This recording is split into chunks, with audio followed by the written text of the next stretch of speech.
बात है 10 अप्रैल 1912 की। आरएमएस टाइटैनिक दुनिया का सबसे बड़ा और सबसे लग्जरियस जहाज अपने ज़माने का अपने पहले सफ़र पर निकलता है। ये जहाज साउथहैम्पटन इंग्लैंड से न्यूयॉर्क जा रहा है और इस जहाज में हर तरह के लोग बैठे हैं, बड़े बड़े इंडस्ट्रियल एक्टर से लेकर इमिग्रेंट तक, जो कि अमेरिका जा रहे हैं एक बेहतर जिंदगी की तलाश में। इस जहाज के कमान संभाले हैं 62 साल के senior captain Edward John Smith.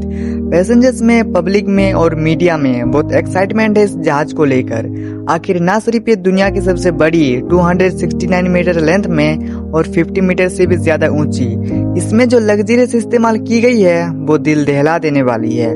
उस जमाने में इस शिप को बनाने का कॉस्ट पड़ा था $7.5 मिलियन, जो आज के $400 मिलियन के बराबर है। शिप के अंदर की फैसिलिटी और डेकोरेशन की बात करें तो ये किसी 5 स्टार होटल से कम नहीं। और तो और जिस तरह के सेफ्टी फीचर्स का इस्तेमाल किया गया है इस शिप को बनाने में, इस शिप को अनसिंकेबल माना जाता है। यानी ये एक ऐसी शिप है जो कभी डूब ही नहीं सकती, क्योंकि इतनी सेफ है ये। व्हाइट स्टार लाइन उस कंपनी का नाम है जिसने इस शिप को बनाया था। इस कंपनी के वाइस प्रेसिडेंट उस बात को लेकर इतने कॉन्फिडेंट थे कि वो पब्लिक के सामने जाकर ओपनली कहते हैं कि ये जहाज अनसिंकेबल है। लेकिन अपने पहले सफर पर रवाना होने के ठीक 2 दिन बाद टाइटैनिक को अपनी पहली आइस वार्निंग मिलने लग जाती है। यानी जिस अटलांटिक ओशन के ऊपर तैरकर ये जहाज जा रहा है वहाँ पर आइसबर्ग मौजूद है, बड़े बड़े बर्फ के पहाड़, आइसबर्ग, जो कि खतरा है इस जहाज के लिए। फिर 2 दिन बाद 14 अप्रैल 1912 को टाइटैनिक को 7 और आइस वार्निंग दी जाती है, लेकिन कैप्टन स्मिथ और उनके क्रू इन वार्निंग्स को भी इग्नोर कर देते हैं और टाइटैनिक की रफ्तार भी कम नहीं करते। फिर धीरे धीरे सूरज ढलता है, रात हो जाती है, तापमान नीचे गिरता है। उस 14 अप्रैल के रात के बारे में एक बहुत ही खास बात है कि चांद बाहर नहीं आया था और बिना मून के कोई मून लाइट नहीं थी, तो विजिबिलिटी भी बहुत कम थी उस रात। जहाज के ऊपर एक क्रॉसनेस होता है जो काफी हाइट पर होता है, लुकआउट पॉइंट कह सकते हो। यहाँ पर किसी को बैठा कर रखा जाता है ताकि वो सामने जहाज के क्या आ रहा है वो नजर रख सके। तो जो बंदा वहाँ पर बैठा था उसे बहुत ही ठंड का सामना करना पड़ता है। बहुत ही तेज रफ्तार से ठंडी हवाएं चलने लग रही थी, ऊपर से रात का वक्त था और जो ठंडी हवाएं चलने लग रही थी उसकी वजह से आंखों से आंसू आने लग जाते हैं, जिससे आगे देख पाना और भी ज्यादा मुश्किल हो जाता है। रात के 11:39 पर फ्रेडरिक फिलिप नाम का बंदा जो वहाँ क्रॉसनेस के ऊपर बैठा था वो अचानक से देखता है कि हमारे जहाज के सामने एक बड़ा सा आइसबर्ग आ चुका है। वो जल्दी से 3 बार घंटी बजाता है ताकि नीचे बैठे लोग सुन सके। फिर फोन उठाकर कॉल करता है ऑफिसर्स को ब्रिज पर और चिल्ला चिल्ला कर कहता है कि हमारे सामने एक आइसबर्ग आ चुका है, जल्दी से जहाज को मोड़ो। लेकिन अफसोस बहुत देर हो चुकी थी। फिर 11:40 पर जहाज सीधा जाके आइसबर्ग से टकरा जाता है।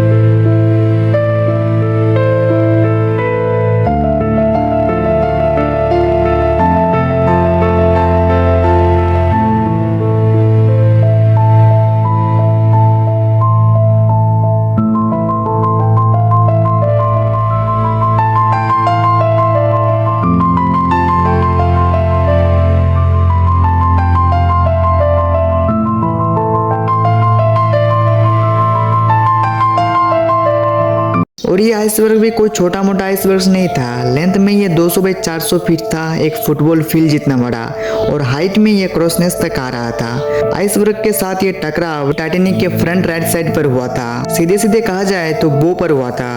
अब वो कौन सा हिस्सा होता है जहाज का, तो इस फोटो में आप देख सकते हो। इस सामने वाला जो हिस्सा है इसे कहते हैं बो। टकराव के कुछ समय बाद कैप्टन स्मिथ तुरंत पहुंचते हैं ये देखने कि इस जहाज को कितनी चोट पहुंची है। देखा तो पता चला कि ये जहाज तो अब डूब जाएगी। वो कम्प्लीटली शॉक हो गए इस चीज को देखकर। उनको लगता था कि ये जहाज तो अनसिंकेबल था। लेकिन जो जहाज का हल है उसकी मेन बॉडी, उसे 16 अलग अलग वाटर टैंक कंपार्टमेंट में डिवाइड किया गया था। अगर 16 में से 4 वाटर टैंक कंपार्टमेंट में भी पानी भर जाता तो ये जहाज डूबता नहीं। लेकिन इम्पैक्ट इतना ज्यादा था कि 16 में से 6 वाटर टैंक कंपार्टमेंट पूरी तरह से ब्रीच हो चुके थे। रात के 12 बजे कैप्टन स्मिथ ऑर्डर देते हैं कि एक डिस्ट्रेस सिग्नल भेजो रेडियो सिग्नल पर। जो आसपास जहाज होंगे वो शायद हमारे सिग्नल को पकड़ ले और हमें बचाने आ जाए। यहाँ पर जैक फिलिप हमारी कहानी के हीरो निकलते हैं। वो लगातार एक के बाद एक डिस्ट्रेस सिग्नल भेजते रहते हैं, कोई रिस्पॉन्स नहीं आता, और भेजते हैं और भेजते हैं। कोई तो ऐसा जहाज होगा जो हमारे सिग्नल को पकड़ ले और हमें बचाने आ जाए। इसके बाद एक जहाज RMS कार्पेथिया वो इस टाइटैनिक जहाज के सिग्नल को पकड़ लेता है। रेडियो पर टाइटैनिक के कैप्टन से बात करते हैं और कहते हैं कि चलो जहाज को टाइटैनिक की ओर मुड़ा जाए, हम उन्हें बचाने जाएंगे। प्रॉब्लम बस इतनी थी कि ये जहाज पास था लेकिन फिर भी 107 किलोमीटर दूर स्थित था। अगर ये अपने टॉप स्पीड पर भी जाए तो उसके बाद भी टाइटैनिक के पास पहुंचने में उसे 3 घंटे से ज्यादा समय लग जाएगा। क्या 3.5 घंटे में ये जहाज उन्हें बचा पाएंगे?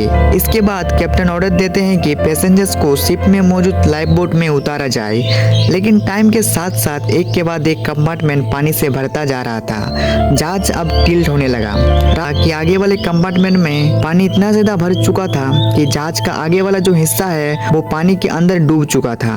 तब जहाज में पूरी तरह से हड़बड़ी मच गई। प्रॉब्लम बस इतनी थी कि जहाज में सिर्फ कुछ ही लाइफ बोट्स मौजूद थे।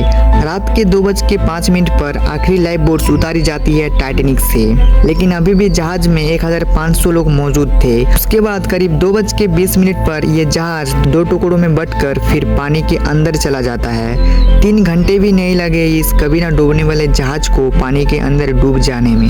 जो 1500 लोग उस जहाज में मौजूद थे वो या तो जहाज के साथ पानी में डूब गए या फिर जिन लोगों को तैरना आता था वो लोग हाइपोथर्मिया की वजह से मारे गए। तो आज के वीडियो में बस इतना ही। मिलते हैं दोबारा कभी और एक नए एपिसोड में। तब तक के लिए बाय बाय।